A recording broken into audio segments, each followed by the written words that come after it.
अगड़ा आगे बढ़कर अगड़ों की ढाल हो जाता है।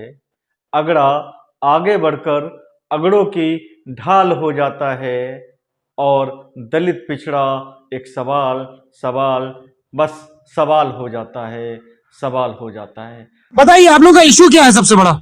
सबसे बड़ा इश्यूज वही जो एजुकेशन में वो करते हैं कि आरक्षण जनरल वाले हमेशा जेई के मुद्दे में भी देख लो तो हमारा इस बार का कट ऑफ 91 और उनका 32, 33, 65। तो अब ऐसा तो है नहीं कि हमारे पास रिसोर्सेज ज्यादा हैं। सवर्ण भी मिडिल क्लास फैमिली से आते हैं, लोअर मिडिल क्लास फैमिली से भी आते हैं। कुछ के पास तो नहीं होता इतना कि वो कोचिंग्स भी जा सकें, कुछ के पास तो एंड्रॉइड फोन्स भी नहीं है। जनरल नॉलेज पढ़ा आपने? जीके, कॉन्स्टिट्यूशन वगैरह पढ़ा है? क्यों दिया गया आरक्षण? आरक्षण उस टाइम इसलिए दिया गया था क्योंकि उनके साथ बहुत ज्यादा अत्याचार करते थे, उनको किसी चीज के लिए अलाउड नहीं करते थे। वो हमारे कुएं से पानी नहीं पी सकते थे, वो हमारे एजुकेशन में नहीं इंक्लूड हो सकते थे, उनको स्कूल में जाना अलाउड नहीं था, मंदिर जाना अलाउड नहीं था। बट अब हमें कैसे दौर में आ गए कि ऐसा बहुत कम जगह पाया जाता है जहाँ ये सब चीजें हैं। आरक्षण दो, बट उनकी पहले प्रॉपर छानबीन करो कि उनका जो बैकग्राउंड है अब वो उस लायक बचा भी है कि नहीं बचा है। आप कह रही हैं कि रिजर्वेशन को रिव्यू करके उसमें क्या इकोनॉमिक स्टेटस जोड़ दिया जाए? इकोनॉमिक स्टेटस जोड़ दो उसमें। क्या नाम है आपका? सुष्मीत कौर सलूजा। सुष्मीत कौर सलूजा। क्या तैयारी कर रही हैं आप? मैं जेई की प्रिपरेशन करी है मैंने 1 साल, बट वही मेरे 91 का कट ऑफ था और मेरे 89 आए थे और मेरे फ्रेंड्स के 73 थे, 75 थे, बट उनकी जेई क्लियर हुई, उनकी मेंस निकली एंड मैं 2% से रह गई बिकॉज मैं जनरल कैटेगरी से बिलोंग करती हूँ। पर कोई पॉलिटिकल पार्टी ये तो कभी कहती नहीं कि वो रिजर्वेशन को इस तरह से रिवाइज करेगी। सब लोग बहुत पर्टिकुलर इस चीज को लेके। तो आपके पास पॉलिटिकल ऑप्शन क्या बचते हैं फिर पॉलिटिकल ऑप्शन सिर्फ यही बचता है कि जो हमें उस चीज में और नए ऑप्शंस लाके दे। जैसे कौन? जैसे बीजेपी दे रही है अभी नए ऑप्शन। क्या नए ऑप्शन दे? जैसे अब बीजेपी की जो यहाँ पे जो है एमपी में वो परसेंटेज पे डिपेंड करता है। पहले जैसे अभी हमारे 75 प्लस आएंगे तो हमें 25,000 का वो जो मिलेगा वो मिलेगा। अभी हम कॉलेज में हमारे अगर परसेंटेज 85 हुआ है तो हमें मेधावी छात्र स्कॉलरशिप मिलेगी तो मिल रही है। उसमें जनरल और ओबीसी कोई गड़बड़ तो नहीं होता है? उसमें नहीं होता, सीधे खाते में आता है? सीधे खाते में आते हैं। हाँ, आपके खाते में आया? हाँ मेरे खाते में 25,000 में एमपी बोर्ड से थी, मेरे 89% से 12th में आए 25,000। आप तो साथियों नमस्कार, मैं विनोद विद्यार्थी एक बार फिर अपने खास कार्यक्रम पोस्टमार्टम में। साथियों आज मैं पोस्टमार्टम करूंगा एक सोच का, एक विचार का, एक विचारधारा का। साथियों लोग अपने आप को निष्पक्ष कहते हैं, मगर उनका जो कार्यविधि होती है, जो उनकी कार्यवाही होती है, वो उन्हें कहीं ना कहीं पक्षपाती दिखा देती है। साथियों मैं बात कर रहा हूं मध्य प्रदेश की। इलेक्शन के दौरान एक बड़े यूट्यूबर हैं सौरभ द्विवेदी, जो ललन टॉप के एडिटर भी हैं। वो चुनावी दौरों पर थे और एक शहर, शायद इंदौर शहर की बात है, और इंदौर में वो बहुत सारी युवा लड़कियां लड़के थे। वहाँ उनसे वो पूछ रहे थे कि आपका सबसे बड़ा मुद्दा क्या है। उसमें से एक बच्ची ने कहा कि उनका सबसे बड़ा मुद्दा आरक्षण है।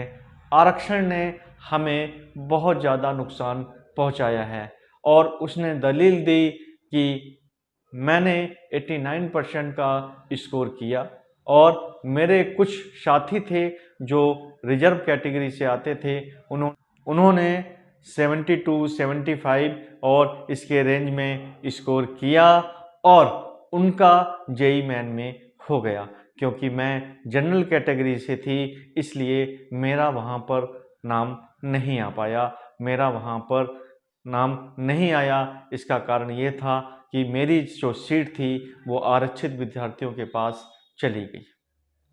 अब सौरभ द्विवेदी का कर्तव्य था कि वो आरक्षण की बात को सही तरीके से उस बच्ची को समझाते, मगर उन्होंने उस बात को सही तरीके से ना समझाकर सिर्फ एक चुनावी मुद्दे के रूप में कहा कि आजकल तो सभी पार्टियां जो हैं वो आरक्षण का आलाप कर रही हैं, ऐसे में आपके सामने क्या ऑप्शन रह जाते हैं।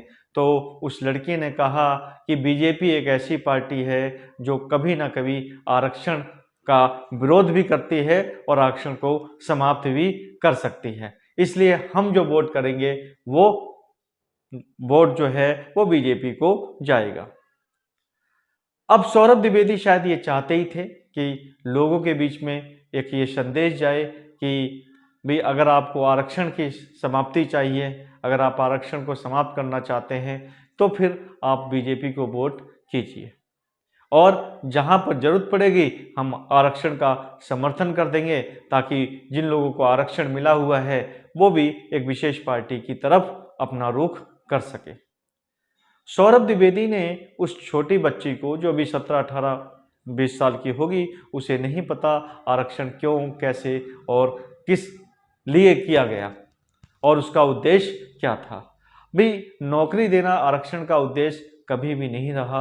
आरक्षण का एकमात्र जो उद्देश्य था वो सभी संस्थानों में प्रतिनिधित्व होना चाहिए और सभी संस्थानों में प्रतिनिधित्व के लिए ये जरूरी था कि कमजोर वर्गों को, जो शिक्षा से और सामाजिक दृष्टि से और राजनीतिक दृष्टि से पूरी तरह से पिछड़े हुए थे, उन्हें बिना रिजर्वेशन के, बिना आरक्षण के आगे बढ़ाना संभव नहीं था।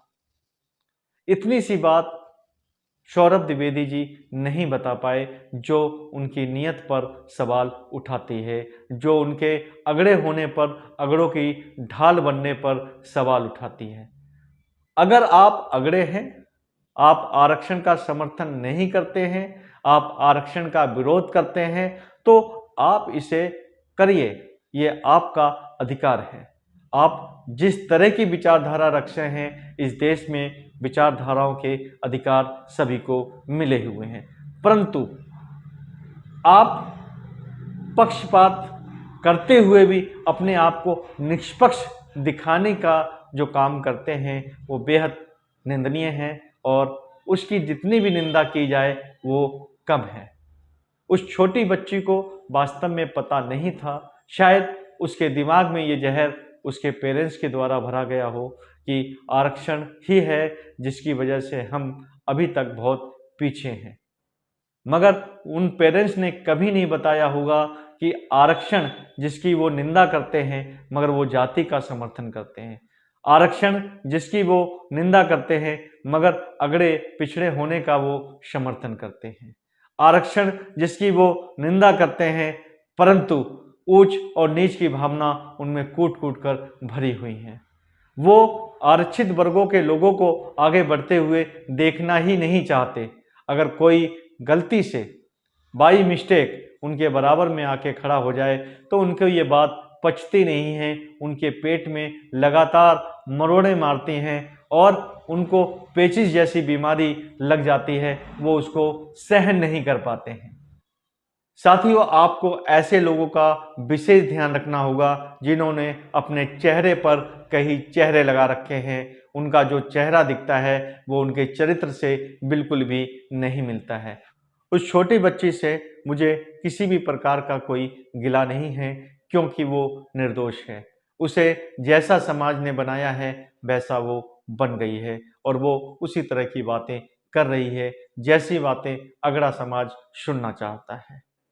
परंतु जो बातें वो कर रही हैं उसकी बातों में ये जो प्रोग्राम फिट किए जा रहे हैं, ये प्रोग्राम पेरेंट्स के दिए हुए हैं, सौरभ द्विवेदी जैसे लोगों के दिए हुए हैं और इसके अलावा बहुत सारे दूसरे लोगों के दिए हुए हैं जो चाहते नहीं हैं कि समाज में समानता का माहौल हो, बराबरी का माहौल हो और सभी लोग एक साथ मिलजुल कर रहें, परंतु ऐसा करना उनको अच्छा नहीं लगता है।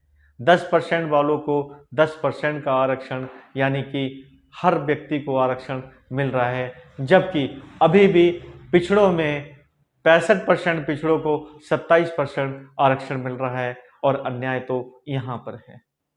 और यही वजह है कि पिछड़े अभी भी पिछड़े हैं, अति पिछड़े अभी भी पिछड़े हैं, दलित अभी भी दलित हैं और फिर कहते हैं कि 70 सालों में हम कहाँ पहुँचे हैं, हम बहुत दूर तक पहुँचे हैं।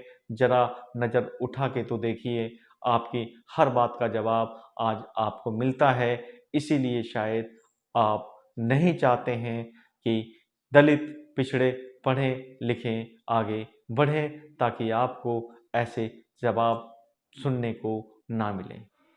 साथियों, आज के लिए इतना ही।